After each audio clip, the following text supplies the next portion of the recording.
Good evening, everybody. Kevin J. Johnston here. Welcome to episode number 51 of the Tax and Money Show. That is correct. The Tax and Money Show is happening tonight. We're going to be talking about stop getting ripped off by your boss and the Canada Revenue Agency. Wow. So there's a lot to cover in tonight's show, everybody. It's been an unbelievable time.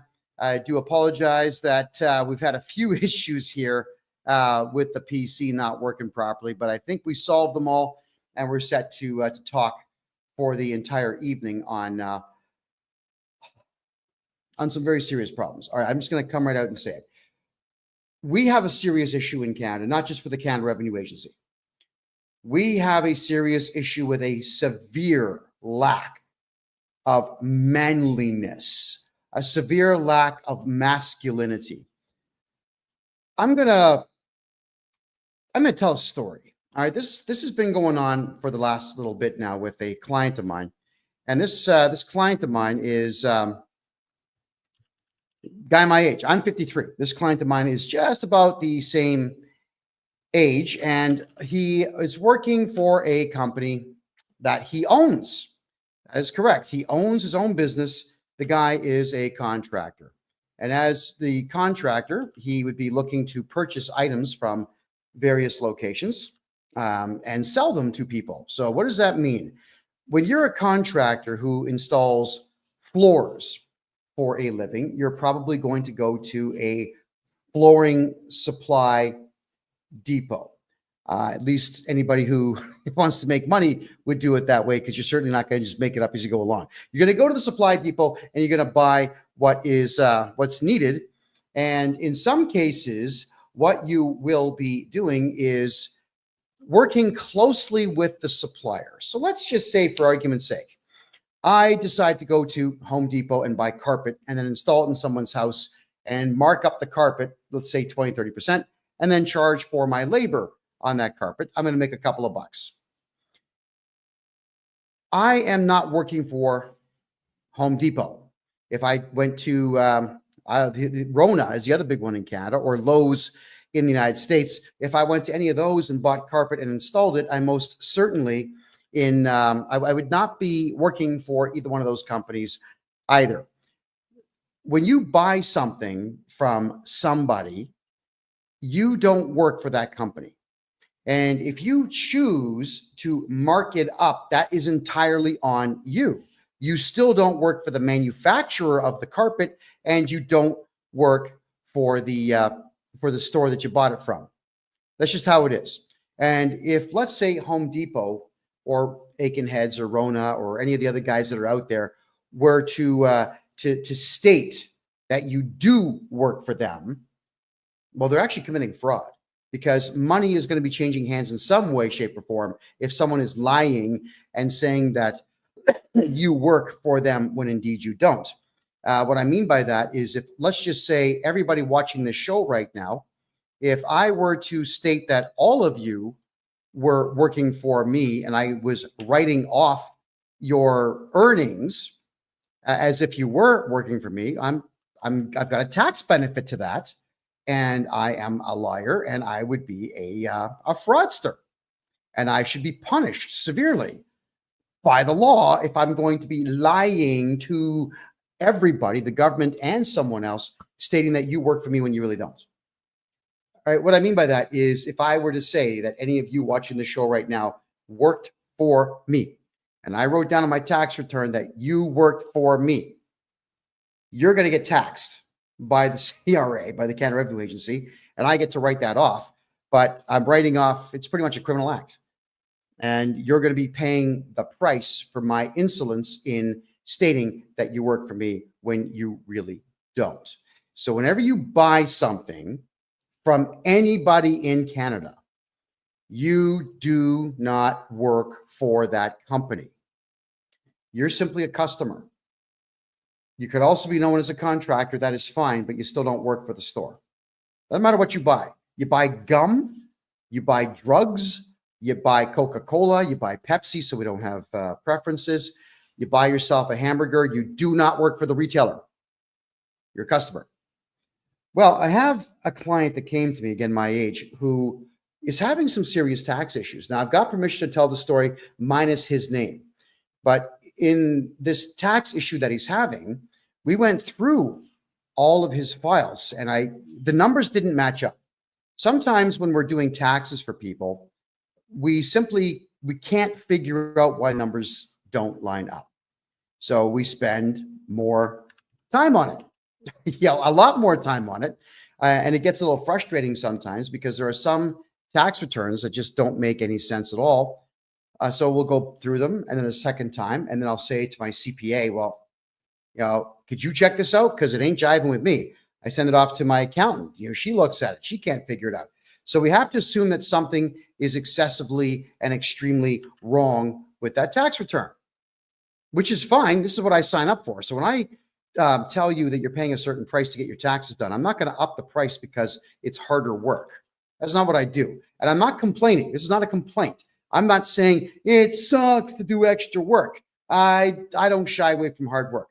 But when something doesn't make sense, my detective brain kicks in. Many of you know that I used to be an investigative journalist. I used to do private investigations in my 20s. I did process serving court papers. We did skip tracing, looking for people all over the world. It was a lot of fun. And I do have an investigative style brain. I'm always looking for answers where they may or may not exist. Well, we tracked down an issue for this client. And that issue was that this client was listed as an employee of a store that he has never worked for. And they had put down what are called a T4A. Now in Canada, not the United States, we're talking Canada now, when you are employed by somebody, at the end of the year, they're going to give you a T4 slip, which says, we are X company and John Smith works for us and John Smith made this and we deducted this much tax from John Smith and all the things that go with it. So that T4 slip is your employer snitching on you to the Canada Revenue Agency about how much money you have made. And when they do that, well, when you snitch on yourself, the only thing that the CRA is going to do is find some way to screw you and take your money. That's what they do. That's what these people, they're evil as hell. That's what they do. All right, let's go back to it now. The client in question has, for the last 8 years, gone to a place called Ritchie's, Ritchie. And for those who are watching here, I'm going to show you an image of it. This is the Ritchie's logo. They're out on the East Coast. They're in New Brunswick. And Ritchie's is a flooring supplier. That's what they do. They supply flooring. They have a lot of products in there. They're kind of like a Canadian Tire or who else would they be like? No, that's pretty much it. They would be like a Canadian Tire. For our American friends, a Canadian Tire is a place they usually have a mechanic shop and they have a whole bunch of mid-range, mid-grade stuff for sale. Sports gear, camping gear, stuff for your home and whatnot. It's all pretty mid-range. Well, that's what Ritchie's is. They've got a lot of mid-range stuff and they have some higher end stuff. This is another version of it here. And here's a couple of the clowns that run this place. My understanding of this Ritchie's store is with them functioning in Roths. First off, they're in St. John, New Brunswick on Rothsay Avenue. They're also in Moncton, New Brunswick on Plaza Avenue, and they're in Dartmouth, Nova Scotia. They've got 3 locations. We're talking about the Moncton, New Brunswick store right now.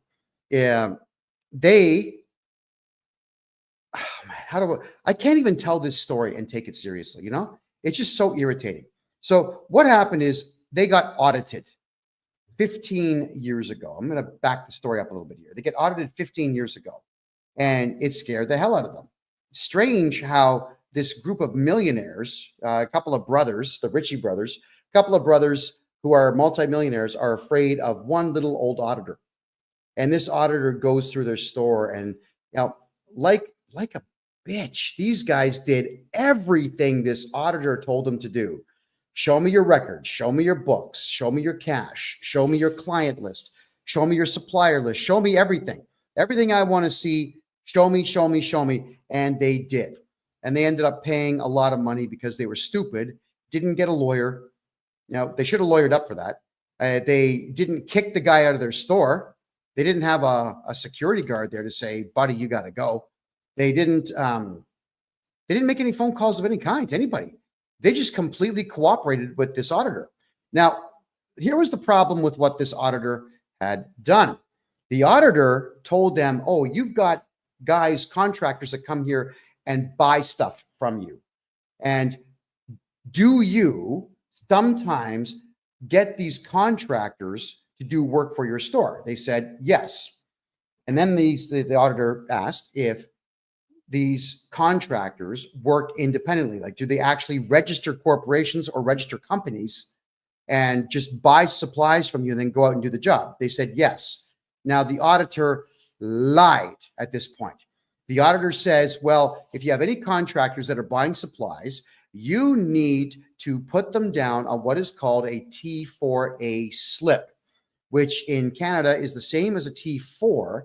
And it says that you make commission. So it's your earnings. It's you snitching on yourself, saying that you make commissions. Please tax me on these commissions. But the problem is this CRA auditor told the store to lie and commit fraud so that the Canada Revenue Agency could make more money. So for the last 15 years, this Richie's floor supply plate, cowards, absolute cowards, have been putting T4A slips out on all of their customers.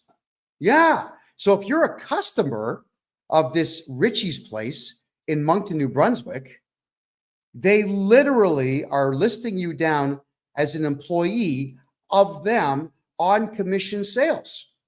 So if you ever wonder why, as a purchaser of goods from this Richie's chain, why your tax bill is so high, it's because they're lying. It's because they're actually telling the Canada Revenue Agency that you work for them. So I wanted to do my clients' taxes, and I realized, here's something that has to happen. Is I'm going to put forward a series of legal documents when I do this tax return for the guy, stating that there is no T4A. It is completely fraudulent, and we have to file a police report, which I will. And I'm going to tell the Canada Revenue Agency, you cannot allow these T4A slips, which state that my client who's never worked for this store is going to be taxed by this store. Got to cancel them. Cancel the T4As. That's what the store has to do. So I made a polite phone call to this Richie's place, and I end up getting the name of Tracy Delahunty. Tracy Delahunty. And I make a phone call, and I'm very, very prim and proper and polite, and I just introduce myself as the tax agent and legal agent for my client. And I explain that we have a slight problem here, that there appears to be a clerical error. I never come out and just accuse people right off the bat. I say, we have a clerical error here. It would appear that you have mistakenly put down my client as an employee of your corporation. And I'm wondering if we could get that corrected, please. Boom. She just starts screaming at me, this chick. I'm not going to repeat all the stuff that she said, aside from the gist of the story, which is, we're not going to do that. We got audited. We're never going to get audited again because of you. We're not going to reverse that. We're not going to cancel the T4As. He works for us. I said, well, I'm afraid you're wrong. Well, it's the government. You have to do what you're told. Now, God knows how many times I've heard that in doing taxes for Canadians. Someone tells me that you have to do something because the CRA is the government and you got to do what the government says. No, you don't. You've got the right to remain silent. Anything you say can and will be used against you to either put you in prison or take your money. So shut up. Stop talking. So I explained, look, that's actually incorrect. And the T4As that you're issuing are, unfortunately, in your case, fraudulent, which opens you up to lawsuits. And when I cancel them with the CRA, you're going to get audited. They're not going to know why it's being canceled. So the first thing to do is they're going to call me to audit my client. I'm going to say, nope, you're not going to audit my client. Not now, not ever. So then they'll go to the store and they'll audit you and you've already cooperated with them before. You believe that you have to, so you're going to go through another audit. And when you've got a store that's equally as big as most Home Depots out there, the auditors will take their time. They'll spend weeks there. They'll cost you time and money and effort and irritation, because it is really irritating to have one of these jerks in your place, in your place of business when you're trying to do business. There's nothing worse than someone asking questions that are completely irrelevant to the task at hand. Now, with me, the task at hand is making money. It's making money. When I'm talking to clients, they're paying me for my time. We get them tax money back. They pay me for my services. I'm making money. My clients are making money. If someone's asking me to do something for them, like, I don't know, fold the laundry or do the dishes or whatever, that don't make money. So the answer is no. Well, occasionally I get phone calls from some branches of the Canadian government wanting to talk to me about my attitude problem. I say, look, guys, this ain't going to make me money. So no, I'm not spending time with any of you. Yeah, whenever the government of Canada calls me, I always tell them, it's guys, I charge $300 an hour for my time. So if you got a Visa or MasterCard, we're going to run that for you now, and then we can have a conversation, to which, of course, they always say no. So we want to make sure when you're a client of mine that you're never dealing with auditors. Well, this store is now going to have to deal with an auditor. She says to me on the phone that, look, honey, I've been doing this for 10 years. I know everything about taxes. That's what it sounds like. I said, well, if you've been doing taxes this way for 10 years, with all due respect, you've been doing them wrong. We put auditors in prison who harass my clients. That's how it works. No, you don't. Well, yeah, we do. I'm a private investigator by trade. I'm a tax expert here. We hunt them down. We file charges. We make sure it goes all the way through. At the same time, we cancel the audit. So you don't have to put up with an auditor in the future at all. In fact, I can help you keep these auditors away. But right now, my concern is my client. I'm being polite. My concern is my client. Could you please just cancel these T4A slips? He does not work for you. Then she pulls the same crap that every feminist out there always pulls when they are losing an argument or they have nothing further to add, but they still want to win. She says to me that, oh, you're just being too aggressive. You're too aggressive for me to talk to. I'm going to have to end this call. I said, no, you're being aggressive. I'm actually afraid of you, and I'm going to end this call. So I ended the call first. I always repeat back the words of feminists whenever they throw nonsense at me, which is exactly what she did. So you would figure at this particular point, I'm going to bypass the accountant for this company, and I'm going to call the multi-millionaire owner of the place, the Ritchie brothers. Supposedly they're men. Well, we know differently now. I call. I don't get through. I call again. And this secretary guy sounds like a teenager. Poor guy. He's caught in the middle. But I could hear one of the Ritchie brothers in the background saying, no, I don't want to talk to him. You get rid of him. I don't want to talk to him. Dude, for real, it's your store. It's your company. Take the phone call. So I have to explain myself to this kid. I'm very polite. I said, please have the owners call me. The owner does not call me. The owner calls, ready for this, my client, to raise his voice to my client, to state that apparently I threatened this woman. Now, I've got it all recorded. I record every call I make, especially when I know I'm calling a potential feminist. All right. I protect myself huge with these things. And said that I threatened her and so on, and that I'm never to call their place again and so on.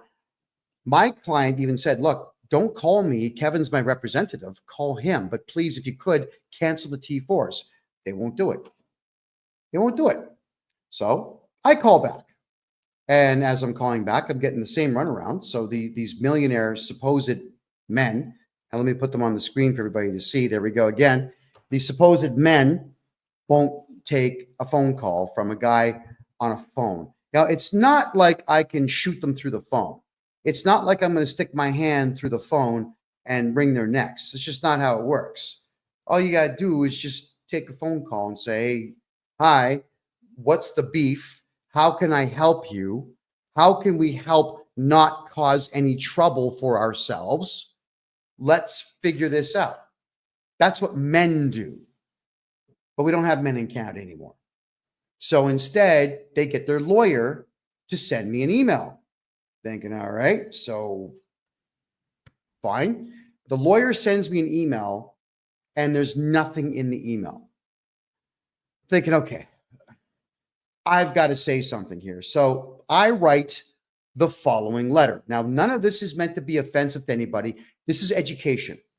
When all of you are getting screwed over by your employers doing foolish things like this, I'm showing you the process that I go through. So here's the letter, everybody. Urgent legal notice, action required to prevent a CRA audit to Adam Ritchie and Trevor Ritchie, the two millionaire supposed men running this company.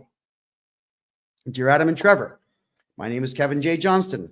I act as the legal agent and tax strategist for none of your business. I have been retained to oversee and resolve matters relating to my client's taxation and legal affairs. Upon reviewing my client's personal portfolio and taxation history, we are prepared to complete his tax filings within 2 days of resolving the current obstruction posed by T4 slips erroneously issued by your corporation. Polite, right? On January 27, 2025, I contacted Tracy Delhunty to request clarification on the existence of these T4A slips, which are obstructing my client's ability to file his personal taxes. During this conversation, Tracy volunteered unnecessary and inappropriate details regarding the inner workings of your corporation, which she did. Why is she telling me what's going on there? It's weird. Including past audits and fears of future audits, which she stated influenced her decision-making. She also incorrectly asserted that T4A cancellations were not permissible, demonstrating a fundamental misunderstanding of both bookkeeping and Canadian tax law. True story. Tracy further stated verbatim that it's the government and you have to do what they say. Now, if you've got someone like that working for you, fire them. They're useless. Suggesting a gross misrepresentation of the role and authority of the Canada Revenue Agency. For clarity, I will outline the relevant legal facts regarding the CRA. 1, the CRA is not a police force and has no criminal investigative authority. The CRA, 2, the CRA operates as a collection agency at arm's length from the federal government. 3, all decisions by the CRA are appealable in federal tax court, which has no authority to issue monetary penalties. 4, the CRA cannot access bank accounts, medical records, or private information without written consent. 5, CRA audits can be refused and auditors have no authority once you issue a no trespassing notice to them. Individuals and corporations have the legal right to remain silent, and auditors who violate your no trespass notice can be charged criminally and sued for tort harassment. Does anybody see anything wrong with this letter so far? To continue it, by issuing T4A slips to my client, your corporation has falsely classified him as an employee when he is in fact a sole proprietor operating under his own federal and provincial tax numbers. There is no employment agreement, record of employment, or contractual relationship between my client and your corporation that would support the issuance of a T4A tax slip. This action constitutes a fraudulent misrepresentation of my client's status and creates legal and financial complications for him. To resolve this matter amicably, I propose. All right. This letter has gone to Ritchie's Flooring in Moncton, New Brunswick, for those who are curious about that. So the immediate cancellation of the T4A slips, your corporation must cancel the T4 slips issued to my client and provide a letter on company letterhead acknowledging that the issuance was a clerical error. No big deal. This letter will be submitted alongside my client's tax return to the CRA to rectify the situation. This corrective action is legal, straightforward, and cost-free. It's free. It doesn't cost anything to fix a tax clerical error in Canada. All right? Nothing. Alternative resolution. If you choose not to cooperate, I will proceed to revoke the T4A slips on behalf of my client by submitting the necessary documentation and legal arguments to the CRA. This action will include notifying the CRA of the fraudulent classification, which will result in an audit of your corporation. Should this occur, I will provide full testimony supported by evidence to ensure that my client's legal rights are upheld. Because you got to remember, I don't care about Richies. They're not my client. I care about my client, the nice man that pays me to do this. Let me be clear. This is not a threat, but a statement of my client's legal rights and my professional responsibilities. Additionally, I must state that Tracy's behavior has been unprofessional and unbecoming of someone in her position. If my client decides to pursue legal action for tort fraud, I have already committed to representing him pro bono, which means free. And I will represent him free of charge, because this Tracy woman, she really got my back up. I mean, most of the time, the average person has no capacity to get on my nerves. But when you've got a hardcore fundamentalist, lunatic, feminist creep who wants to shout out that her 10 years of tax experience cooperating with the CRA somehow outdoes my 40 years of experience not cooperating with the CRA, well, yeah, my back's going to be up. But what got me the most with her conversation with me is when she pulled that crap, "You're too aggressive for me to talk to." I wish we were allowed to slap people that said that, because that is just the most crass thing that you can say to someone. You may as well just admit that you're a loser and you have no capacity to debate. Surrender at that point. So here we are talking about Richies, who doesn't want to be talked about. And I'm just getting started, by the way. So I tell them it's in your best interest and the interest of the corporation to resolve this matter promptly and correctly. Please provide confirmation of the T4A cancellations and the requested letter by February 3rd, 2025 to avoid further complications. Signed, me. All right. So again, you figure that the men, the brothers, these two names here, you've got Adam and Trevor Ritchie, Ritchie's Flooring. You figure that at this particular point, they would have the temerity, maybe, or just the bravery to contact me. You just say, look, oh man, this guy sent us a legal letter. He's accusing us of fraud. You know, why don't we call him and try to iron this out? That's the first thing I do. I try to iron it out. There's always a way to get things like this ironed out, but no, they've got stupid pride. Why? Because these two millionaire brothers apparently are beta cucks and allowed this feminist bookkeeper that they have get them in trouble. They sided with her. Fine, they're allowed to, but I'm pointing out that they're still committing fraud, whether they have silly pride or not. All right. So then their lawyer emails me again. And in this email, he's pretty short and sweet, but here we go. His name is Mark. You'll love this one, everybody. It's Mark D. And the last name is Tector. Mark Detector. Are you kidding me? That's this lawyer's name. He says, I am legal counsel for Richies, and I have been retained in relation to the above noted matter. That was the letter I sent in. I have your email and letter dated January 29, 2025. I am reviewing your letter with our client, and I am obtaining obstructions. In the interim, do not contact my client and do not make any further disparaging and unfounded comments against them or their employees. Regards, Mark Detector, partner at Stewart McKelvey Lawyers and Advocates. Advocates? I think he spelled that word wrong. I think advocate. Doesn't advocate have a D in it? I think it does. They forgot the D in their logo. The phone number is 902-420-3358.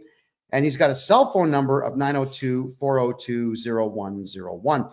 All of this is going to be on freedomreport.ca afterwards if anybody wants to see it. And it's going to be on my website, KevinJJohnston.me. And you can read all of this nonsense for yourselves. So the lawyer, he does the right thing. He represents his client, and he's telling me that he's representing his client. He's telling me not to contact the client. Now, that is actually proper procedure.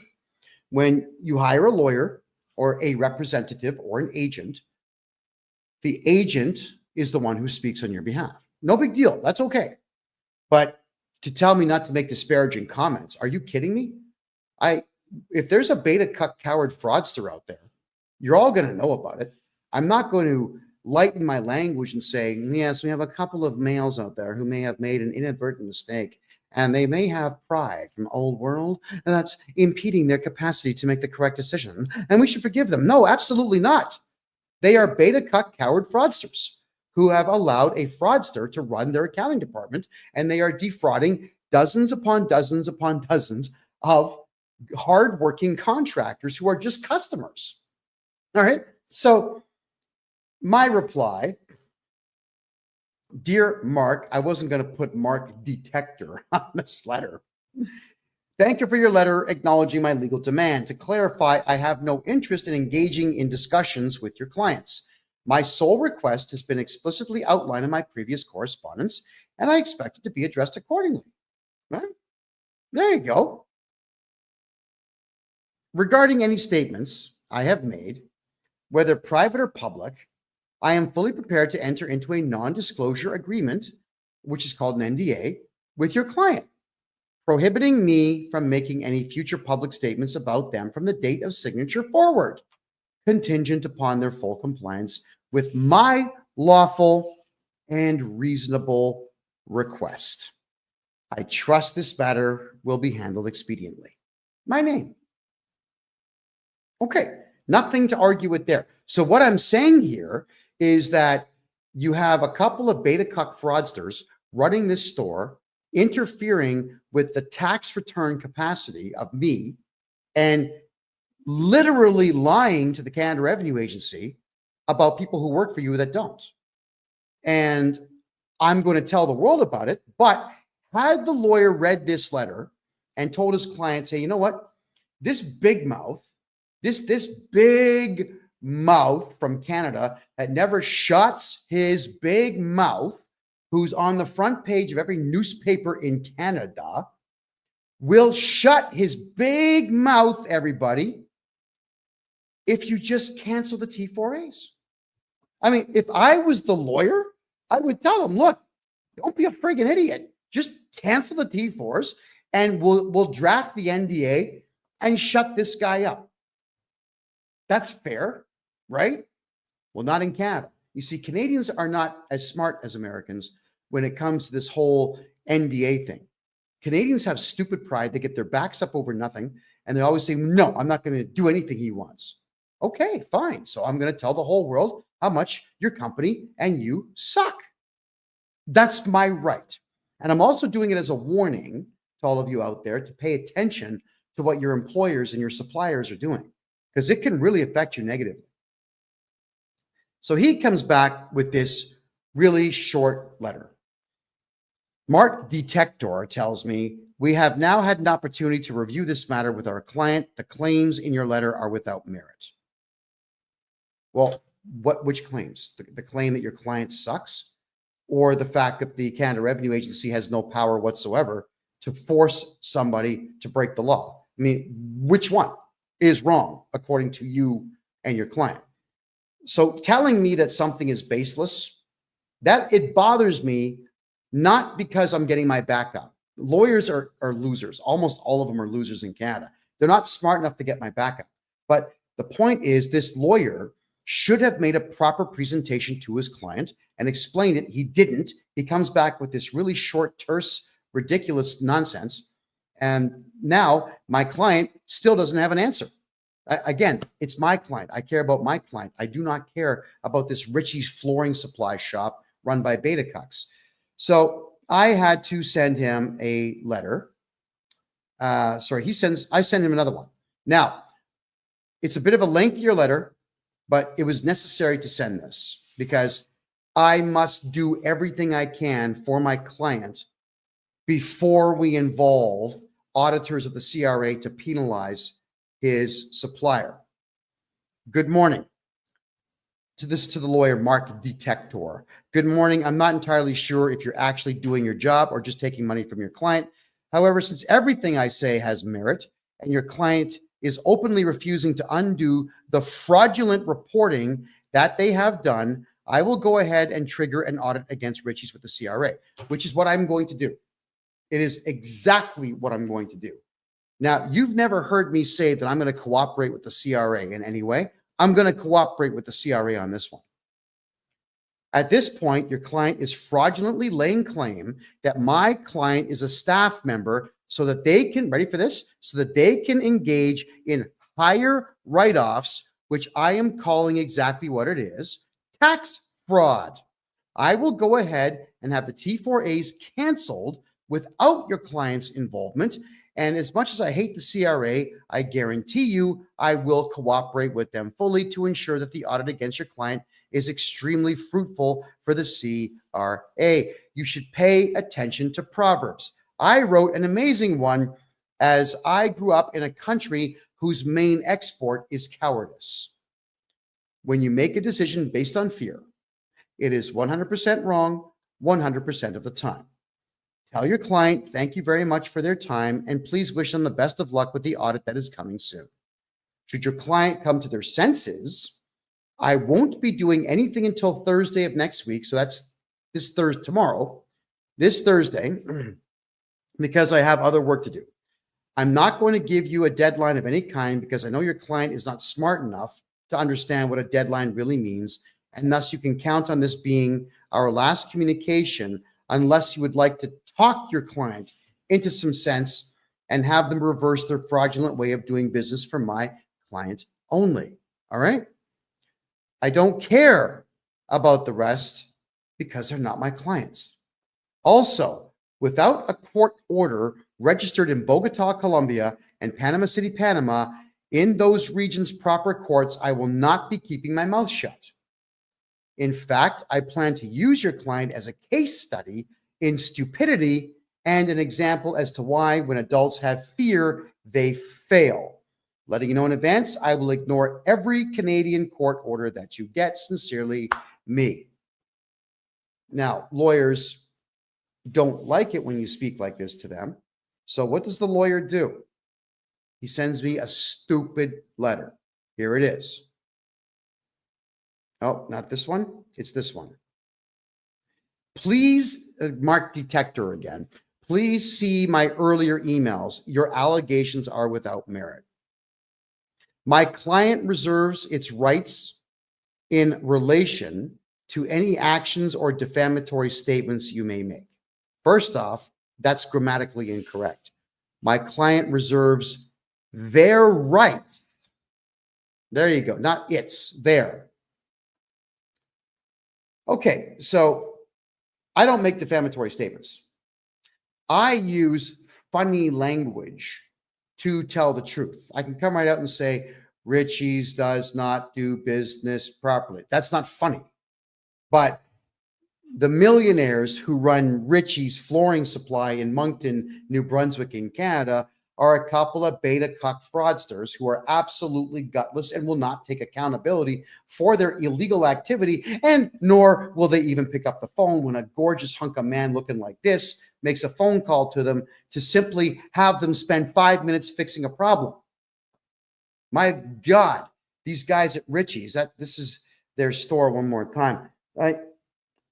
I'm trying to understand how these guys got rich. And then I did some reading into the company, and they didn't do it. The brothers didn't do it. Their father did it. So these rich losers just got daddy's money when he died, and they're going to run this place into the ground because all they're doing is committing fraud. And they have a lawyer who's not doing his job. You know, your lawyer should really give you hell. When you're doing something stupid, it is your lawyer's job to say, look, yeah, I'm representing you, and you're this close to violating the law, so don't do it. Right? He's got to give you hell. Do you know, in Canada, whenever I would say something publicly, I would go to my lawyer and I would ask him, like, look at the script that I want to discuss tonight. Is there any chance that the Canadian government will hit me with a hate speech charge if I say any of this? And if he says there's even a 1% chance, I don't do it. I've got a lawyer on retainer so I can ask these questions and make sure that everything is going to be copacetic.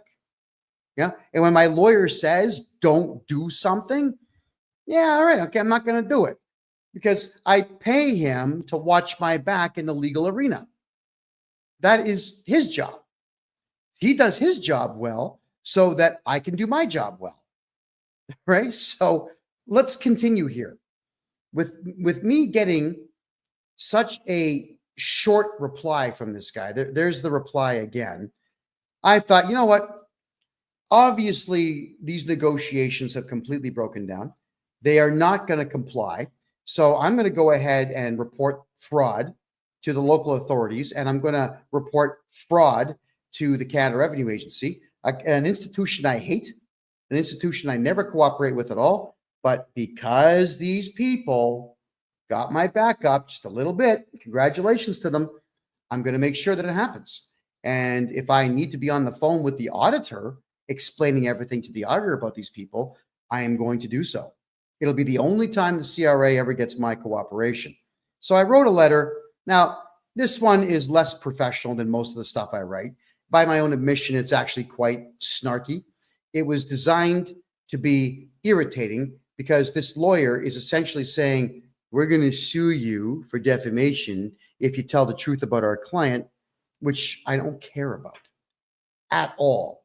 Here we go. So I say, dear lawyer, and I put the words without prejudice at the top of this letter, because in Canada, when you have the words without prejudice on a letter, it cannot be used as evidence in court because it's part of your negotiation to try to get to a settlement before court. That's what without prejudice means, everybody.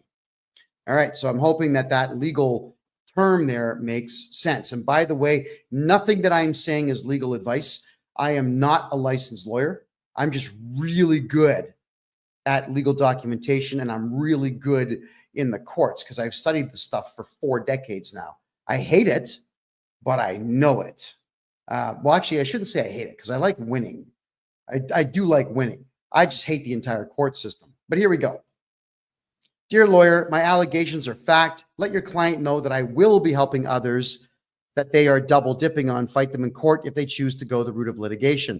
I will file a defense on any litigation your client files. I will not settle out of court. Should I lose, I will appeal. This will be as public as I can make it, and it will be very expensive for them. As I have studied law for 40 years, I have no legal fees. I'll be representing myself.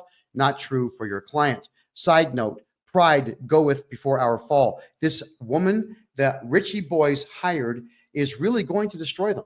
Let them know that they should not act on her feelings because I won't be letting this one go.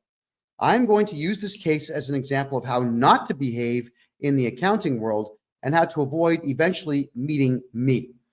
That dumb working for them is dangerous as she is really stupid but believes herself to be a genius. She should be flipping burgers, not stealing from the CRA. I am not an unreasonable man. So this stupid shit ends upon cancellation of the illegally claimed T4As and possibly T5 forms for my client and my client only. When this is done, simply email me with Richie canceled in the subject line, and I will never need to communicate with you again. I will fix my client's taxes and move on. Let the Richie boys know that this can be solved with less than 30 minutes of effort, and that it will please me greatly to have this done right away. They really don't want me cooperating with the auditors of the CRA, which I will gladly do just to irritate that dumb ant they have working there. And that comes from the heart. Oh yeah, they will most likely audit them all personally when I request them to, which I will. Do what you will, Kevin J. Johnston.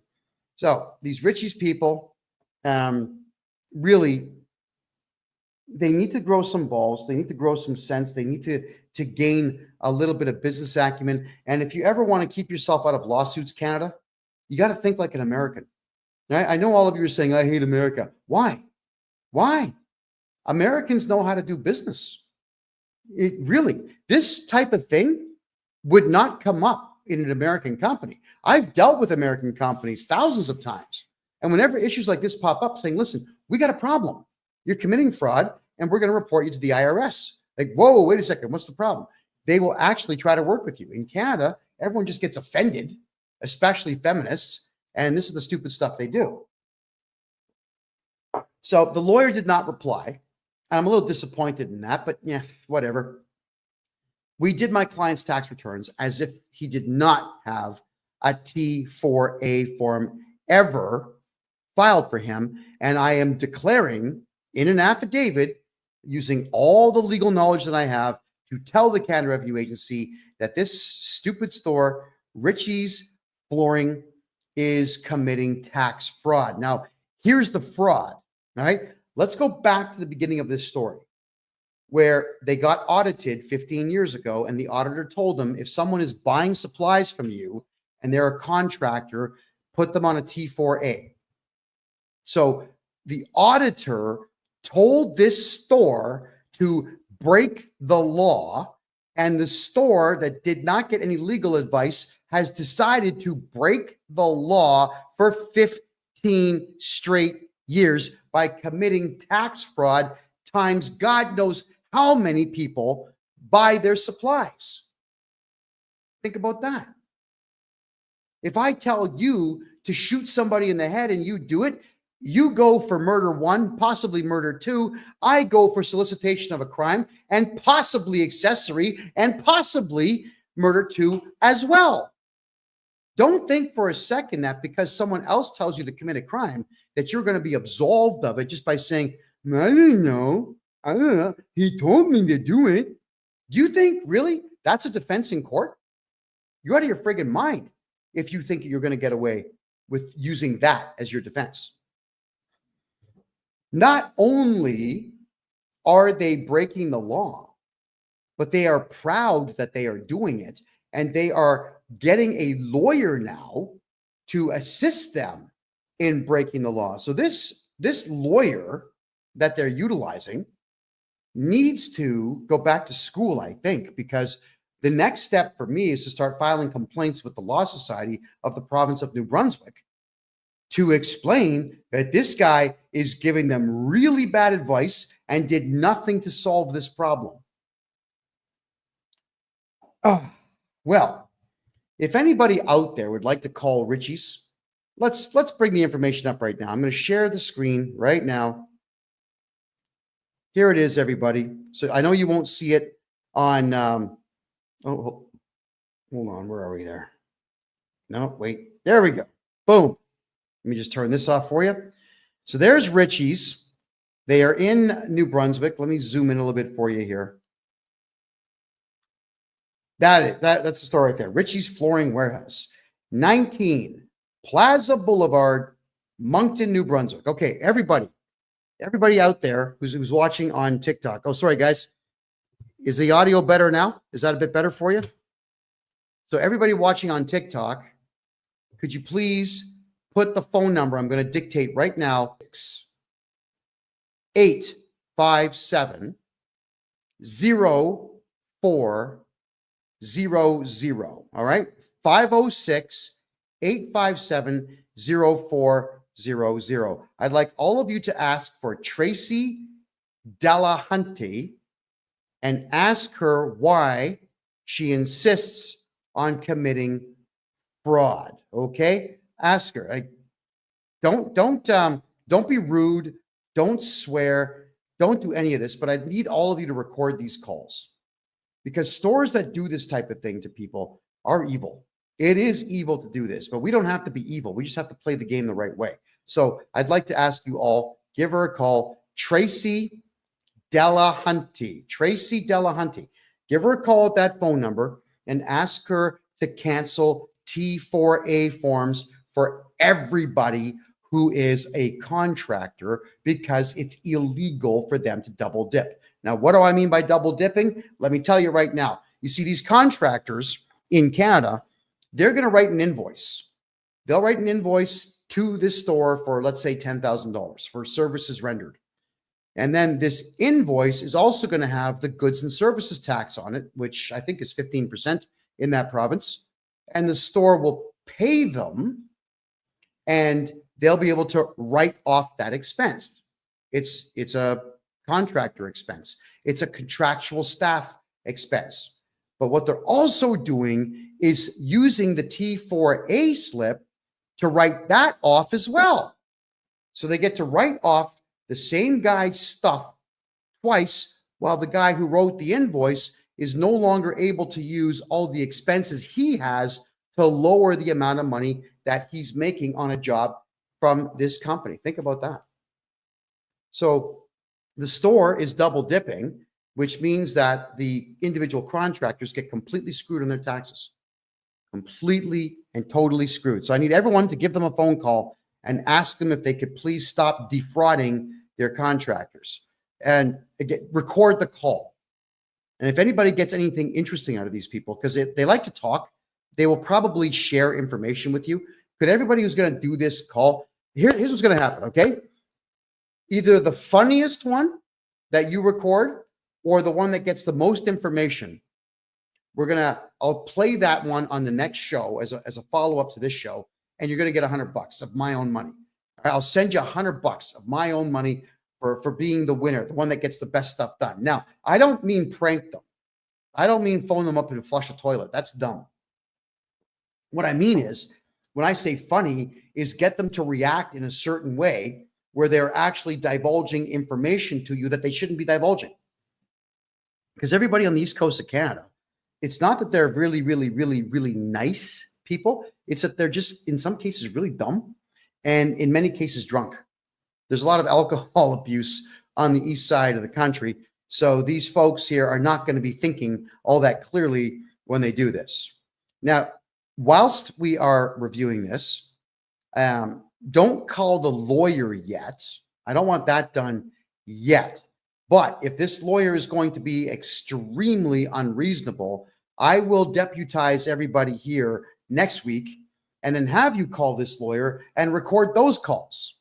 Because the only thing I want, the only thing I've asked these people for is to cancel the T4A slip so that I can do my client's taxes legally, properly, efficiently, and today. Right? Now, I'm going to do my client's taxes anyway. I'm not waiting for these people. I will do them anyway, and I'll be putting forward the letter to the Canada Revenue Agency explaining that this place is committing tax fraud, and the CRA, they'll be all over it. And when they call me asking, would you like to bear witness? Would you like to assist us? Yeah, I would. I absolutely would. I'd like to also encourage people, if you could, please. And this is just a personal thing right now. And I'm going to be taking questions very shortly, everybody. So save your questions for about 15 minutes from now. But I don't have very many pet peeves. I really don't care what people do. It's none of my business.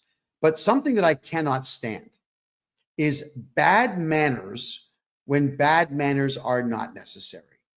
You don't need to be flipping off at the gums rudely for no purpose whatsoever. You don't need to be walking around with your head held high saying, I know everything, so I'm going to give you a difficult time because I think I'm a genius. That pretentious belittling of people it's vile. It's extremely vile. And it is something that during my journalism days, I would not say a word about it except for continuing to put the microphone in people's faces during interviewing them. Because the more angry they got and the ruder they got, the funnier it was on YouTube and Rumble and all the other websites out there. It was good content for me to upset someone by just asking questions. But you see, I'm not a journalist anymore. And there's absolutely no reward whatsoever for me tolerating bad manners. And I won't. So if you're rude in my condo or my office or my car, I'm going to turf you. Just get out. We're done. If you're going to be rude on the phone or rude in a live video chat, I tolerate it if you're a client because you're paying me to listen to your rudeness, but I'm not going to tolerate it if I'm not being rewarded for it. And this group of excessively rude individuals running this store need to be punished. That's it. You know, Richie's, the whole, oh man, these people. Richie's Flooring Warehouse is what it's called in Moncton, New Brunswick. Again, there's the contact info, 19 Plaza Boulevard in Moncton, New Brunswick. You can call the two brothers there, Trevor and who? Adam and Trevor. Ask for them, or you can ask for Tracy Delahunty, the excessively rude individual that started this entire fight. She started this because she thinks that I would have cared that she's worked as a bookkeeper for 10 years. I've studied tax law for 40 years, and I'm the first one to say I know more than most, but I don't know everything. And anybody who says they know everything is an arrogant jerk, and just dust them, get them out of your life. Now, I'm going to, I know on TikTok and over here on Kick, you're not going to see this, but I'm going to explain it to you while I'm doing it. I'm going to share another screen now. And this here is me showing you just how easy it is for this store to have complied with me in the first place. Like, they're about to cost themselves a lot of money on this. Wow. Okay. This is someone called Lone Wolf. It's a tax community that they discuss a lot of things, tax and money. And I come to this one not necessarily as a resource, but I come in here a lot just to see what updates that they make, because these guys tend to aggregate everything from around the web. So T4 slips in Canada is what we get at the end of the year from our employers. The T4 slip will say how much money we've made. It'll tell the CRA, the Canada Revenue Agency, how much Canada Pension Plan was deducted, how much employment insurance was deducted, federal and provincial taxes, and any and all bonuses that were paid. It snitches everything on you. And the T4A is the same thing, except you don't really have a salary. It's more commissions, or I guess odd jobs that you're doing for the same company, where they want you to pay tax on what you've made. I mean, if you're a client of mine, you pay tax on nothing. I fixed that. But I'm just telling you what these forms are for the sake of education here. So now let's go to this form here. And it says to amend, cancel, or replace a T4 slip in Canada.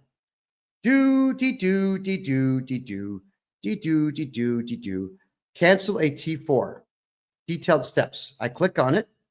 So if you're preparing a T4 and you have any tax software at all that interfaces directly with the Canada Revenue Agency, you go to the top right corner where it says amend. You can click on the original, amended, or you can cancel it. You use this mouse and you cancel it. That's it. And then look at that, everyone. It'll actually say canceled on the T4. That's not even 5 minutes. That's 30 seconds. That's all it takes to cancel a T4 or a T4A. And I cannot believe that these crazy fools over at Richie's Flooring want to commit fraud and tell me how difficult it's going to be for them to cancel these T4As that they are illegally imposing upon people who don't even work for them. There's this merry band of losers. I really hope that this cost them customers. Thanks, Joseph, for the hat. I appreciate that. I hope this cost them a lot of customers, because you just can't do this. All right. Maybe what we should do is talk freely now about one of the many reasons why I left Canada. For my American friends watching this show, I'm a Canadian citizen, born in Toronto, raised right next door in the city of Mississauga, which back in the 80s was a phenomenal place. And I wouldn't give you $5 for the entire city now. It's a dump. It is a dump. All right. I left Canada because you really cannot get anything going in Canada. It's very difficult to do business there. The taxes are out of control, unless you know me. The other problem, though, is Canadian arrogance. It's unprecedented everywhere in the world except for one other country out there, and that would be France. French people and Canadian people are arrogant to the nines. They think they know everything, and they act like they do, and they cannot wait to tell you how offensive they find you. You know, that doesn't make money. It's like Canadians are afraid to make money. Yeah. I swallow my pride when there's money on the table. Yeah. When I'm not sure you guys ever saw that show. It's called Hardcore Pawn. It was that guy Les with the slick back. He's bald here. He's got slick back hair. Him and his son and his daughter run a pawn shop. I think the place is probably closed now. But in Detroit, cameras would follow crazy people going into this pawn shop, and it's just nuts the way people would behave.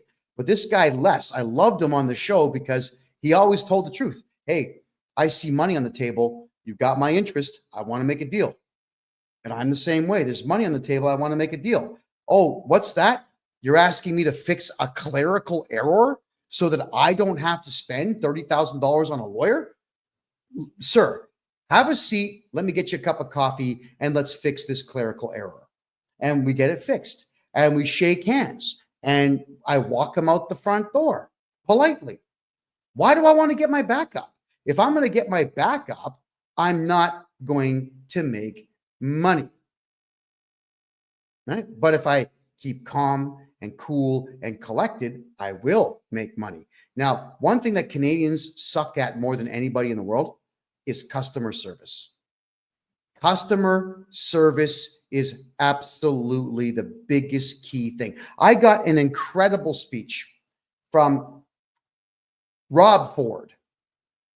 Rob Ford is the former mayor of Toronto, the big guy that he had drug problems. I mean, he admitted to smoking crack because, like, physically his body was very ill.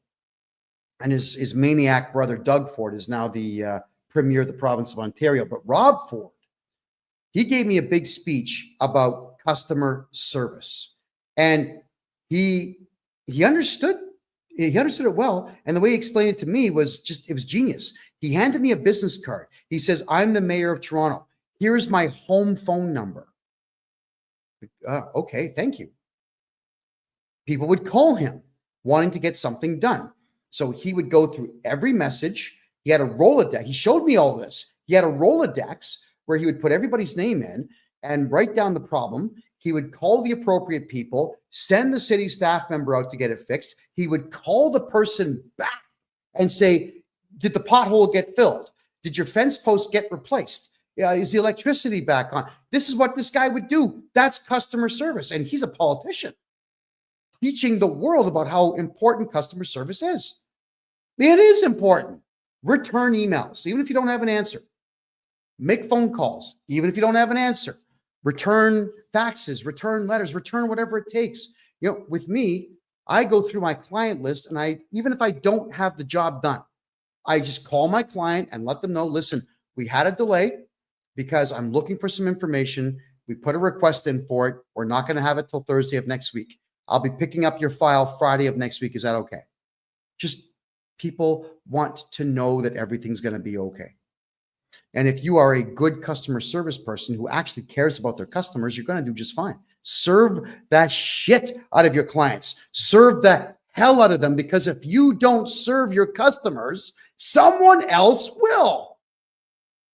The Americans get into business to make money. They are there. They're pounding the pavement. They want to make cash. With Americans, it's a complete revolution of goods. Get the goods in the store, get the goods on the shelf, put the sale price on, get them out the door, make the money, replace everything tomorrow. Canadians are, in the boxes are here. I'll do it tomorrow. Some customers in the store right now. But that's the way Canadians are. And when you're like that, you're going to lose.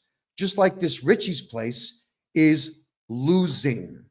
And I'm going to make sure that they lose a lot, because that feminist stunt that was pulled on me, that really got inside. I don't dig that one bit. You're too aggressive for me to talk to you. Don't ever say that to me. That is the wrongest thing to say when we are in the middle of exchanging information, and all I'm asking for is for you to do one thing that's free, that will alleviate you of stress and me of stress. Just freaking do it. Don't argue with me, because here I am telling the whole world how horrible this Richie's flooring place really is. And I'm using them as an example for all Canadians out there to understand that you cannot let people like this walk all over you. You can't.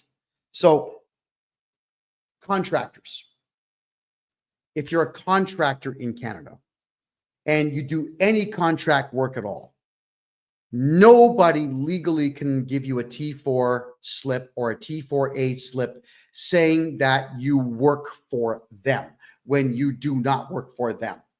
So if you need to, you sue them. Sue them. It's tort fraud. All right. You can ask for money for that. You can ask for additional money called punitive damages to punish them. And you can even say, Your Honor, I'd like you to charge this person with fraud. Now, you probably won't get that one, but you'll get some money. So you got to pay attention to what's going on out there, everyone. No matter what, because we are in really awful economic times, especially in Canada, because the world is a mess, because most countries in the Western world have got massive amounts of unfettered immigration, bringing in the worst of the worst from around the world who have completely destroyed our culture and our way of life and so on. I get it. Everybody's stressed out. But instead of rising to the occasion, everyone's just fighting with each other. I'm not going to fight anyone. I'm not fighting tax people out there. I'm going to compete with them by offering a better product than they do and by fighting for the rights of my client base. Just like this store should have got their lawyer to say, hey, CRA, you cannot instruct us to break the law, and we are not going to lose any customers for you. So get lost. You can say these things. You've all heard me on the phone many times talking to auditors and various employees of the Canada Revenue Agency, telling them, like, guys, you got no power. We're not going to cooperate. Don't go to my client's place. You're going to get charged. We can say these things, but Canadians don't do that. Everybody in Canada would rather live in fear than just do that one little bit of work to make sure that you're not going to be screwed over. And that is to scrutinize everything and then call the perpetrator out who's harming you. Got to do it. No one's going to do it for you. Nobody. Okay, so let's have a quick peek here at some of your questions now, everyone, because I know there's some questions here. Canada has such potential but bad leadership. That's absolutely correct. But Canada also has a bad attitude. Canadians have had it too good for too long. That's one of the biggest problems here. Country was too prosperous, way too prosperous for its own good. From 1948 to 1994, money on every street corner, money everywhere. When the rest of the world was failing, Canada was succeeding. So Canadians got way too comfortable. Decadence is not good for human beings. It's just not good. So I'm hoping that we never get to a point where we have nothing but leisure time, because human beings become worthless with leisure time. And we've seen now what's going on. Everybody's scrambling and just ripping each other off as opposed to trying to be better. All right. Is there a function for people to use with process to push forth accountability in terms of ministries? Yes, there is. We have to culminate as a team and file lawsuits and court injunctions against our politicians. Could you imagine if 1 million Canadians decided to collectively file individual lawsuits against one politician? Let's say Doug Ford, the Premier of the province of Ontario. If we had, well, there's 14.5 million people in Ontario, the province itself. What if 1 million, not even 10% of the population, filed a lawsuit against the guy individually? You'd bankrupt him just in the defenses. He'd have to spend over $100 million just filing defenses plus the legal fees. He'd be bankrupt. You could take his house, take his car, take his money. Yeah, we can do these things. There's a way to go to any courthouse anywhere in Canada and file criminal charges against these people. It's called laying up private information. Why do we not do these things as a society? No one's going to do it for you. So stand up, get off the couch, go get it done. Go do these things. Absolutely, we can. All right, I'm going to have a quick peek here at some of your questions. Okay. Am I live? Yes, I'm live. It is currently 10:15 p.m. Eastern Time on the 18th of February.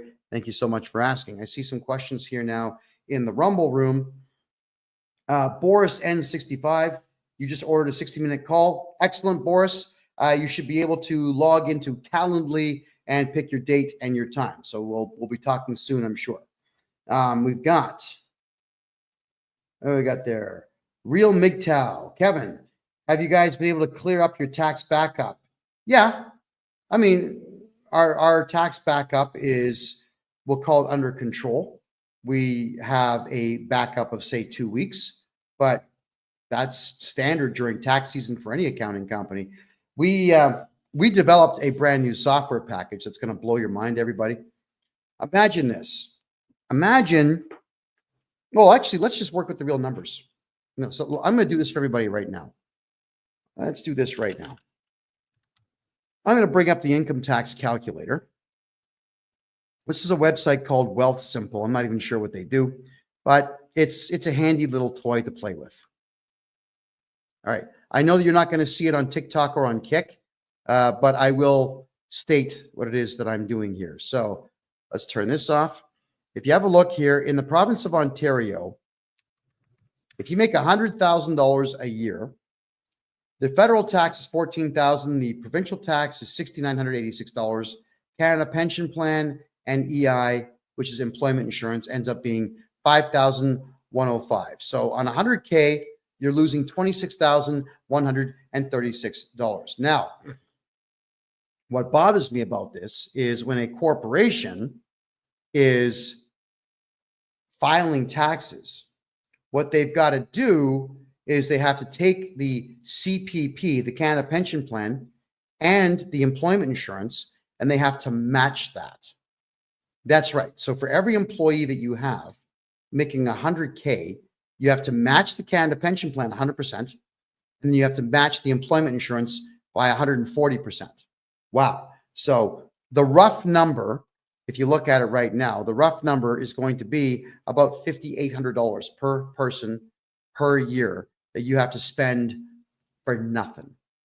It's infuriating is what it is, because the Canada Pension Plan is going to be empty by 2032. And EI, I don't know if any of you have ever tried to get employment insurance, but I can assure you, you're not getting it. So why are you paying into it? Oh, yeah, so that third world invaders can get money for free to the tune of $5,000 a month. No, thank you. Not interested. So what we do now is we've got a payroll company in place. And the payroll company, we charge no fee for this. And I mean no fee whatsoever. We're going to do your payroll for you. So let's say your pay cycle is absolutely every week. On Wednesday, what you'll do is you'll jump on our website and you'll put in, like, you'll have drop-down boxes, John Smith, Steve, Richard, Paul, all these people in there. You put down what they made. It'll work out the CPP. It'll work out the EI. It'll work out the provincial and the federal tax. And it will tell you how much to pay us so that we can pay your staff member. All right? But you don't pay the matching on the CPP and the EI. You don't give it to us. We will pay your staff what they are owed, and then we will issue T4 and T4A statements at the end of the year to your staff member. And here's the other cool part. Your staff no longer work for you in this business model. They work for my company. So if you've got to fire somebody, I'm actually renting this person back to you for $1 per year. You can say, hey, Kev, or how about this one? Kevy, baby, looking good today. Listen, that guy, John Smith, that is currently on payroll, get rid of him. We want him fired. Okay, good. I make a phone call. John, listen, I hate being the bearer of bad tidings, but you got to go. You've been fired, and here's your severance pay. Here's your final paycheck. Thank you very much for your service, and good luck to you in the future. And this way, they cannot go to the labor board about you or you or you. They have to go to the labor board against me. And I can assure you, especially in the provinces of Alberta and Ontario, They don't want to deal with me because I drive them mental. I make phone call after phone call after phone call. We make offers, we make deals, I retract them, I make them again. I say stuff that doesn't make any sense. I'll send them in some cases. I'll go to deepseek.ai and I'll ask it to create a nonsensical email to do with my big toe up to 1 million words in length, please. And it'll do it. So I copy this 1 million word story about my big toe, which I'm sure is really not that interesting to read, and I'll copy and paste that in there. And then I'll do it a second time. And then I'll ask DeepSeek to maybe change the story a bit and send them that. I hate the labor boards. So you want someone like me watching out for you, not breaking the law in any way, making sure that the law cannot be used against you because all the onus is on me. Laura Lee's asking, how do I pay you for a consultation? Head over to my website, KevinJJohnston.com. That is my name, Kevin J. Johnston, which is JOHNSTON.com. KevinJJohnston.com. You can grab a consultation there. As soon as you get past the initial screen, you'll go straight to Calendly, where you can pick your date and your time. And let's get rocking here. Let's fix your tax problems. All right, let's have a look at your other questions here. All righty.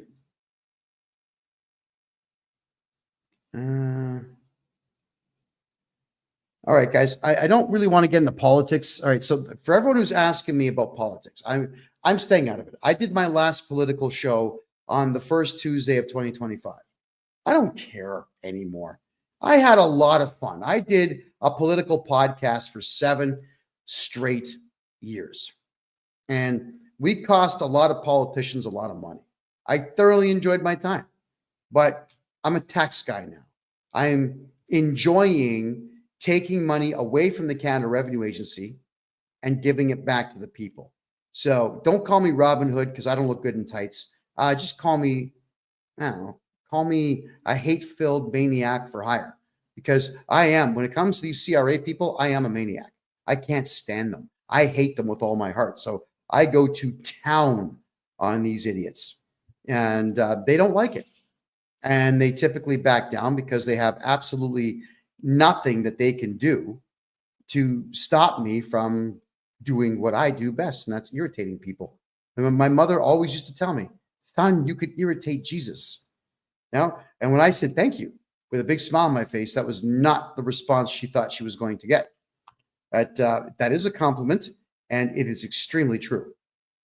What's the best province in Canada for business? Suppose it's like, well, what are you doing? If it's prostitution, it's British Columbia. If it's drugs, it's Quebec. If it's drugs, the second place one would be Ontario. If it's drugs, third place would be British Columbia. If it's drugs, fourth place would be Alberta. But if you're looking for which province has an economy that's growing, the only one is the province of Alberta in Canada. All the other ones are shutting down. Everyone's leaving. Everybody is leaving. Yeah. I do taxes for people in Quebec. And Quebec is unlike every other province in the country that works on admiralty law. Quebec works on civic law.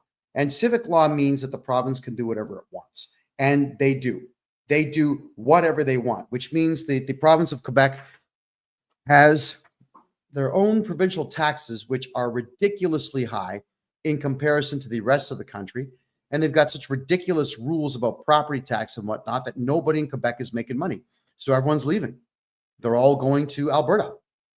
But if you're in Quebec and you want to do business in Quebec, what I'm going to recommend is you contact me. I'll open up a numbered corporation or 2 or 3 for you in Ontario.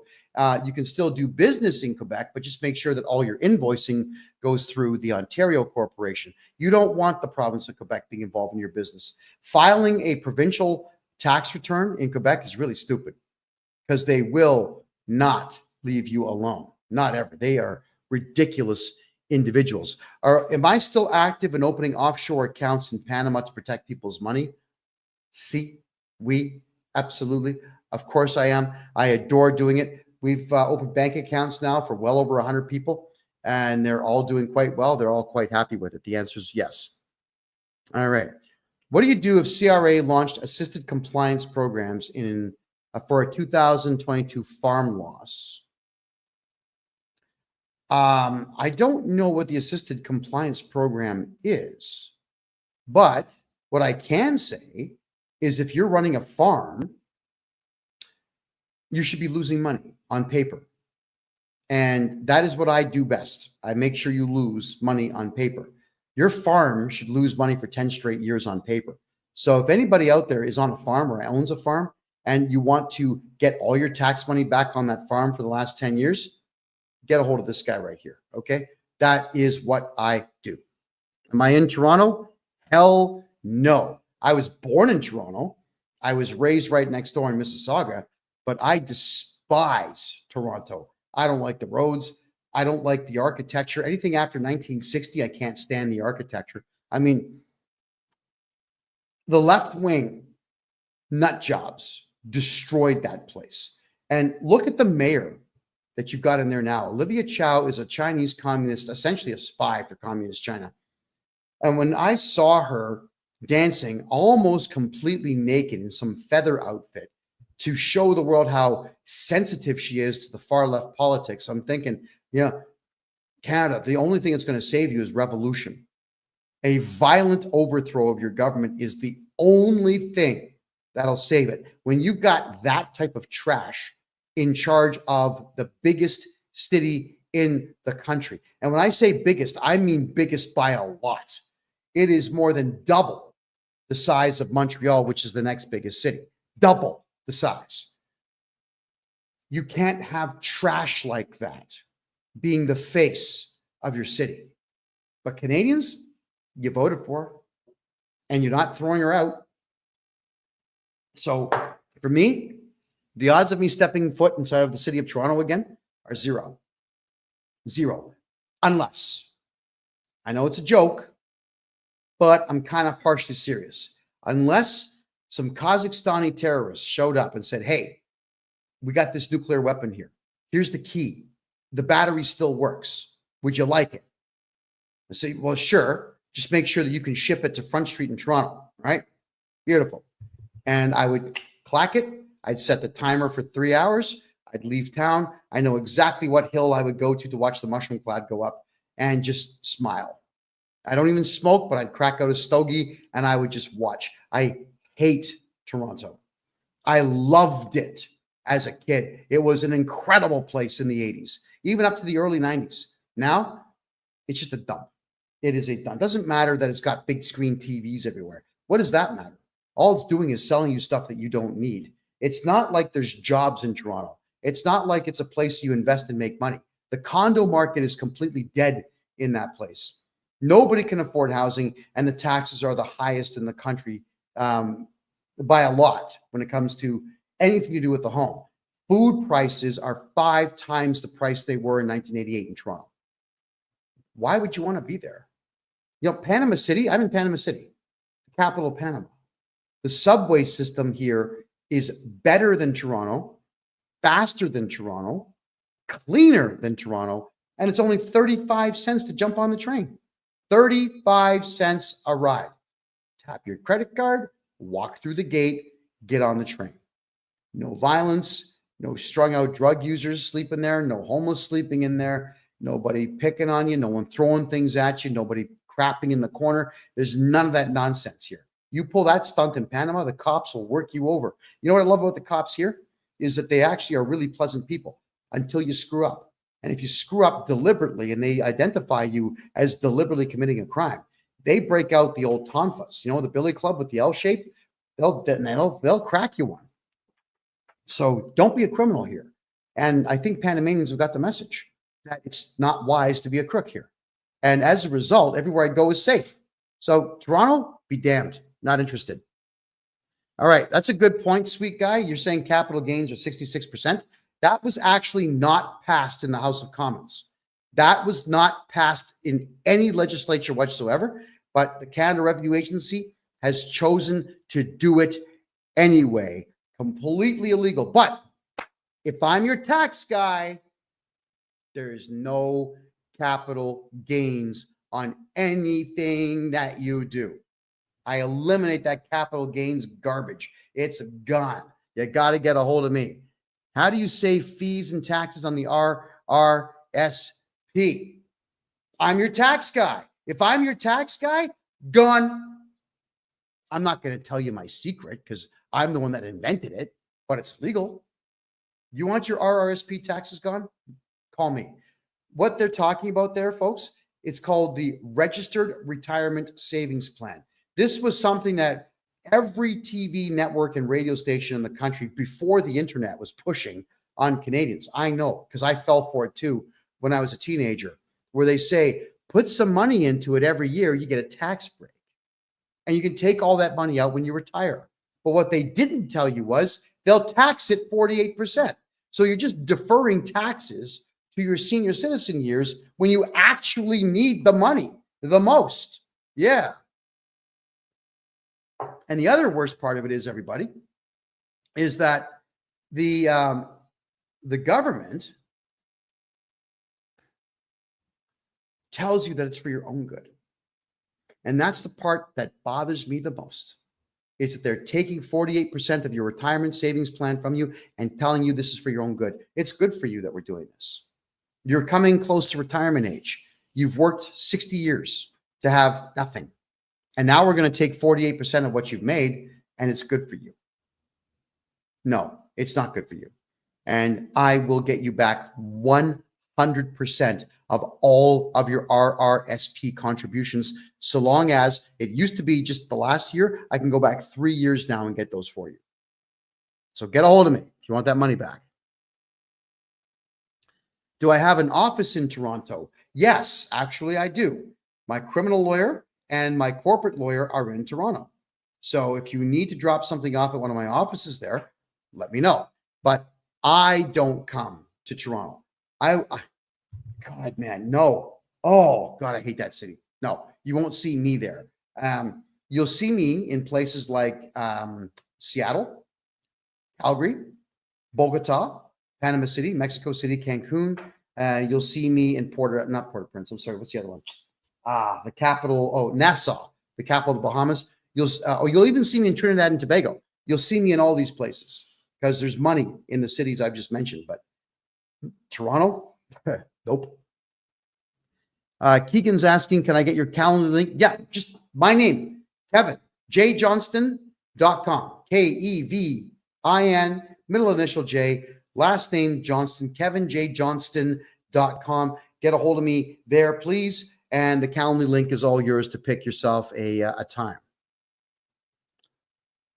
Okay, Sweet Guy says, I'm 65 and I've watched many of the major metropolitan cities just deteriorate to absolute garbage. Correct. So have I. That's why I want nothing to do with Vancouver, Toronto, and Montreal anymore, which is a shame because those were three amazing cities in the 80s, even the 90s. They were fabulous places to be. Now, no, forget it. Can't talk me into it. Is Panama safe for kids? Yeah.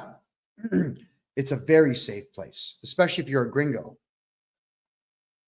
The cops here will protect the gringos because the gringos bring money. Yeah? Gringo, which means, North American. Actually, mostly it's either you're white or you're born in the United States or Canada or Europe and you speak perfect English. You're a gringo. So they'll treat you quite well here. I haven't filed since I have a sole proprietorship running since 2022. Carbon collection notice. All right. Sole proprietorships, you should never have those things, but I can fix the taxes and we got to get you into a numbered corporation so that we can avoid that craziness in the future. What if you just pulled the RRSP out and they took the tax off the top? Well, that's what Janelle, that's what they do. It doesn't matter who you hold your RRSP, your lifts, your RIFs, or your GICs with. They always take the taxes and just give it to the CRA, whether you want them to or not. They just do it. When you ask why, because it's the government. You have to do it. That's how they sound. So that's why I'll get you back everything on the RSP, but it will be in the following tax season. So it won't be today. It'll be in the following tax season. But if anybody here pulled out their RRSPs in the last 3 years and you want that money back, you get a hold of me. I'll get it all back for you. Every penny. If I cash in Bitcoin, do I have to pay capital gains on money I got by mining? Okay, Dale, the whole point of crypto is that nobody knows you have it. There is no way for the CRA to know how much money you have in the bank and how much crypto you have, how many gold bars or silver bars or platinum bars or palladium bars that you have, or even how many houses that you own until you shoot your mouth off and tell them.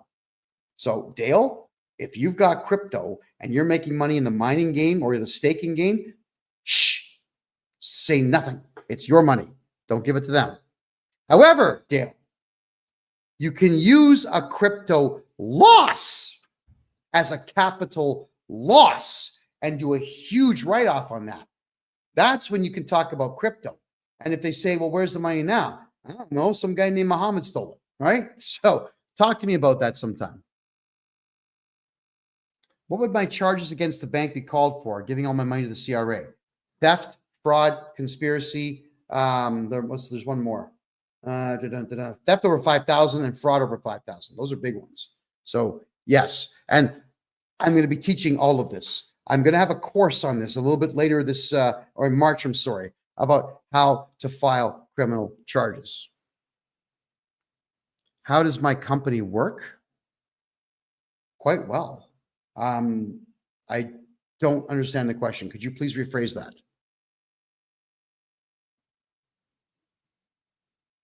Okay, Keegan, if you're having an issue with the Calendly link, then I'd like you to immediately please go to the contact form on my website, the KevinJJohnston.me website. Just give me the invoice number. I'll take care of it. I'll get you the link right after the show. All right. So thank you, Keegan. I do appreciate that. Why is Trudeau still talking crap? Because he can. And because he knows that no Canadians are going to do anything about it. That's why. Okay, Keegan. Yeah, you definitely got to get a hold of me, Keegan. Please do that. In fact, everybody write this down for Keegan so he can email me. It's freedomreport.ca@gmail.com. Email me right now with all your contact info, Keegan, and your phone number. I'm going to call you right after the show. Are Panamanians nice to Canadian people? Yeah. Oh, yeah, they certainly are. I was having a good laugh today with a friend of mine. We had this gorgeous waitress today. We had chicken wings that were like this big. It was awesome. And I just said to her through the Google Translator, "You're gorgeous and I want to marry you." So she just types back saying, "Okay, but you got to get me a ring right now." So, I'm searching my pockets looking for a ring, and she's laughing, we're laughing the whole bit, and she's going to be cooking me dinner this coming Saturday. So, the ladies here are fabulous. People here talk to each other. People here have a good time. It is remarkable how easy it is just to strike up a conversation with somebody. Mostly through Translator. I've got these really wicked earbuds now that I stick in. I give them one, and it translates in real time. Yeah, it's like the Babel fish from the Bible. It's amazing. People in Panama are awesome, guys. You'd love it down here. I love it down here. Okay, Clap. If you're talking about the banks breaching fiduciary duties and breach of trust, that's not a crime. That's civil. You can sue them for that. So you certainly can do so. And you should. What should I do? The bank account has been frozen by the CRA for the last 3 months. Mr. Fix-It, I have to redo your taxes for the last 10 years, get your tax balance to zero for you, and they have no choice but to unlock the account. That's the only way. You can appeal and fight in court, but it's ridiculous. Let me just redo your taxes. Get her done. There we go. And KD, you're saying pay your debt? Why? That's rude. Why? Okay, let's cover that for a second here, everybody. You all know that I used to be a journalist. And you all know that I've been to 3 major war zones during my journalism period. You all know that I went to the Myanmarian war zone and I went into Bangladesh. I had to go with armed soldiers. We had to carry machine guns, knives, grenades. I went into a war zone so dangerous that the soldiers told me through a translator that if you see 4 or fewer attackers, throw the grenade at them. 5 or more, hold it to your head and let it go off, because if they catch you, they will cut everything off of you and feed it to you. That's how gross these terror groups were. And the Canadian government is funding all that nonsense. As gross as it is, I'll just tell you the truth here, because I, to this day, cannot get the images out of my head. 2018 is when I was in that war zone. That's 7 years ago. 7 years ago, and I still remember all the dead bodies that I saw in the fields. Dead children, dead women, dead babies, slaughtered with knives that the Canadian government's paying for with CRA's money. Don't you ever come on my channel and tell someone to pay their CRA debt. Don't ever do that again. You're gone if you do. Do not pay the CRA anything. The Canada Revenue Agency right now is going out of its way to make sure that terror groups around the world have more than enough money to slaughter innocent people everywhere. I'm the only one that went to that war zone. The only one. There was not a single journalist that went to the Myanmarian war zone. They're not brave enough to do it. I was there. I saw this. I filmed this stuff. There was a court order put on me by the Canadian government saying that I could not release that footage. Well, guess what? I brought that footage with me here to Panama, and there's nothing stopping me from releasing it. In fact, I'm testifying against the Canadian government in Bogota, Colombia this September, and we're going to play all that footage. I'm not going to watch it. Look at this. Look at this.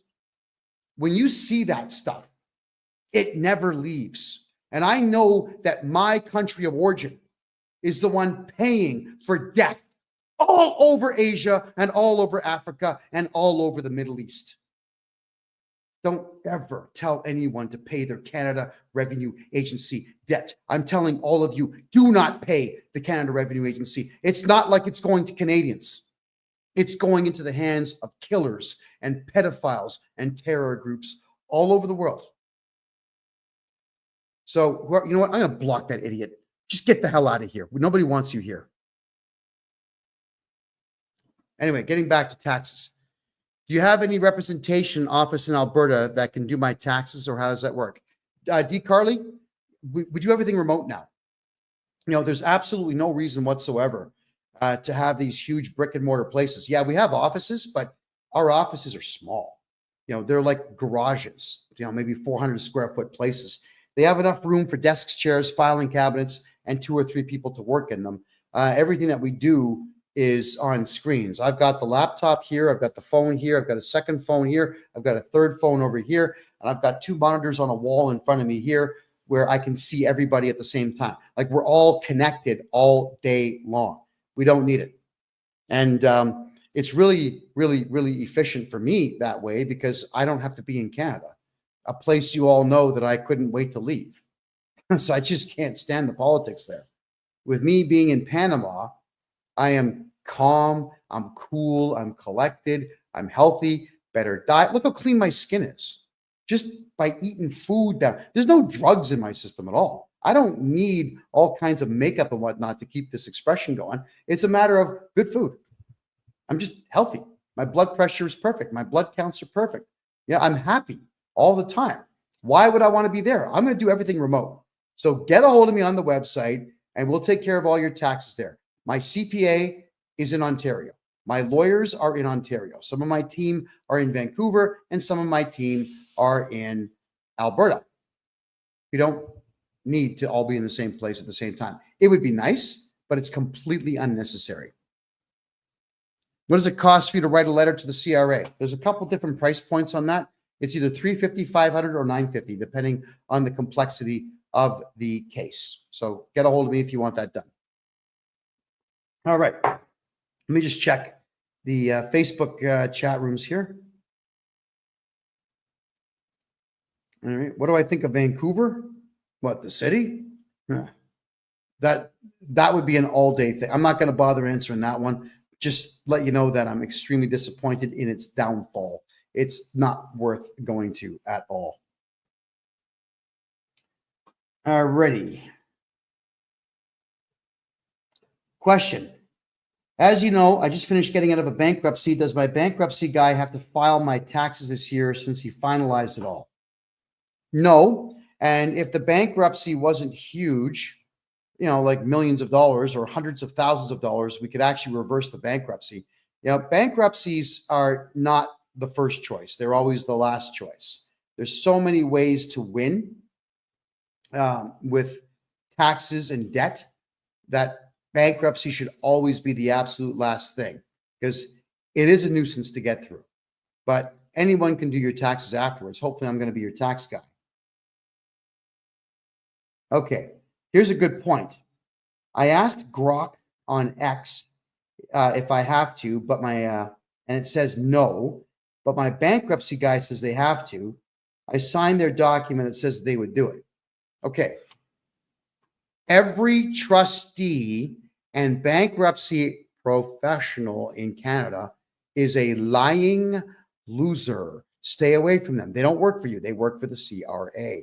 So it's a bad idea for anybody to get involved with these people. Just don't do it. And as for consumer proposals, bad idea. Why? Because it doesn't improve your credit rating, and you still owe the money.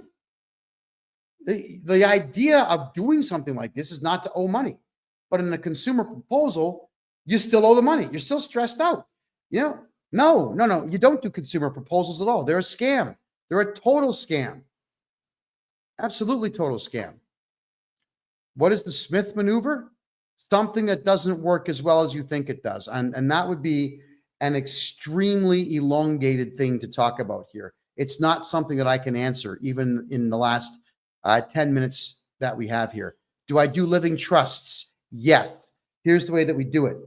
On the low level here, you have numbered corporations. Corporation A owns your house, holding company. Corporation B has all your funding in it. Corporation C, cars and property. Corporation D, do business in that corporation.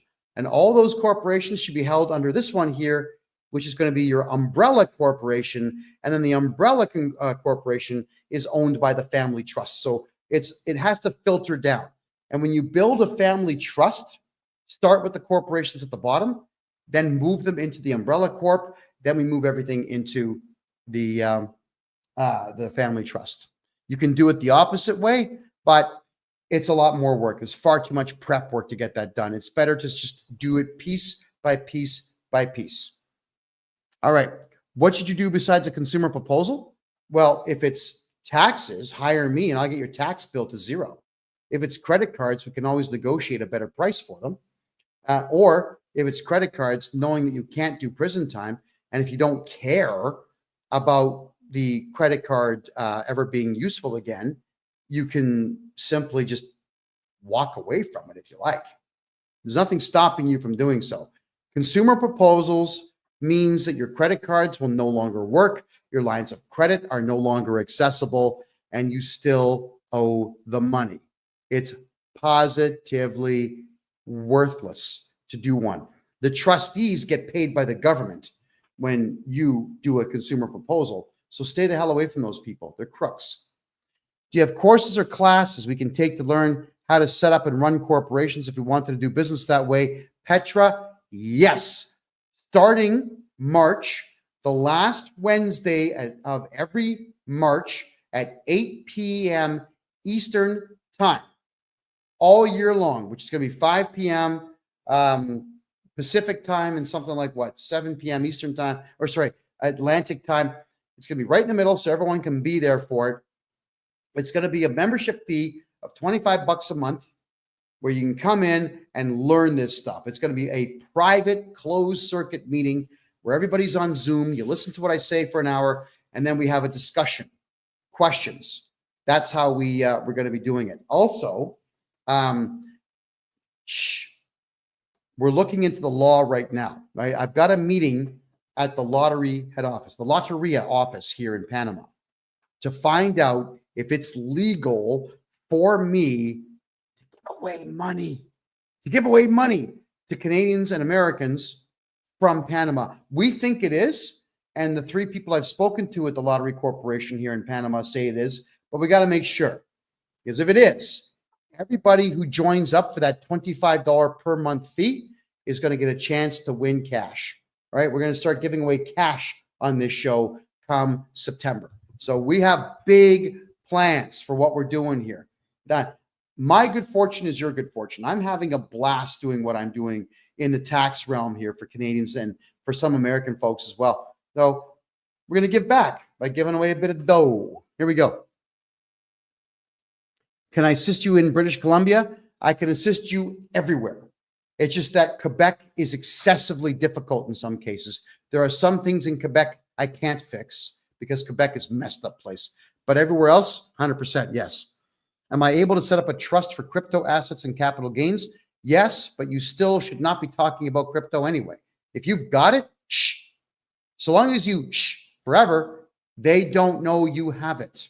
And if they call you and say, well, we're going to audit you, you call me and I get rid of the auditor and I ban them from communicating with you ever again. And if they do communicate with you, we charge them criminally. Just if you have crypto and gold and silver and stocks and bonds and debentures, and if you've got dividends coming in from investments all over the world, just shut up about them. Stop talking about what you have and you're going to be fine. All right. Keep it. It's yours. The CRA didn't earn it. You did. All righty. Next. All right. So Petra, yeah, you'd love Panama. This place is absolutely remarkable. I'm excessively happy here. D. Carly says, my wife received CERB in 2019, didn't do our taxes for 4 years. Now we've got huge penalties. Okay, D. Carly, I'll just redo your taxes for those 4 years. The reason that they put penalties on is because you didn't do your taxes, and they know that if they just guess and throw a big number at you, that's going to be your incentive to get your taxes done. So let me do your taxes and I'll get your tax bill to zero because that's what I do. If we need to cash out crypto, what do we do with it? Take the money and run. Shh, quiet. Don't say a word. How do you think the CRA is going to know you cashed out crypto? Do you think that they are looking at everybody's crypto accounts? Do you think that the Canada Revenue Agency even understands what crypto is and how it works? They're idiots. They hired 30,000 diversity, equity, and inclusion losers from crappy third world countries with intelligence quotients of less than 75. These people know nothing. Keep your crypto and keep quiet about it. Okay, just checking here. Thank you. How soon could you set up a consultation with me? Right now. Just go in and buy one right now. And Calendly will kick in and tell you what dates I've got available. My name, KevinJJohnston.com. There you go. Bobster, even if the exchanges tell the CRA about it, if I'm your tax guy, they're not going to do anything about it. Now, I know how to get rid of all this capital gains nonsense out there on crypto, houses, on gold, on even collector cars or modern art or whatever it is you're buying. If there's going to be a capital gain on there, I'm getting rid of it for you. The CRA can't stop me from doing what I'm doing because it's all legal what I do. All I'm doing is using their own rules to defeat them. And they don't like that because they throw all these clauses of the Excise Tax Act that they're relying on. So I throw back 3 times the number, all of them that suit me. You know, too bad. So sad. I need to hire you permanently for my personal taxes. How do I get in touch? Bobster, my personal website. Yeah, don't communicate with me on social media, please. I don't have time. But I've got a video that's just about to break 400,000 views on TikTok. And this video has something crazy like 950 comments on it. At least it did this morning when I checked it out. I haven't read a single comment. I don't even know what's there. I don't have time to go through social media. So hit me on my website, please, KevinJJohnston.me. That one's got the contact form for you, and you can simply communicate with me there. I'll get back to you as quickly as I possibly can. If I buy my house, am I going to have to pay capital gains? Not if I'm your tax guy. Absolutely not. There's no such thing as capital gains if this guy is your tax guy. Alrighty. Now we're down to our last 4 minutes here, everybody. So I'll take a couple of more quick questions here, and then we'll draw our conclusions for the night and part ways for another week. As always, this show is going to repeat itself on Thursday night.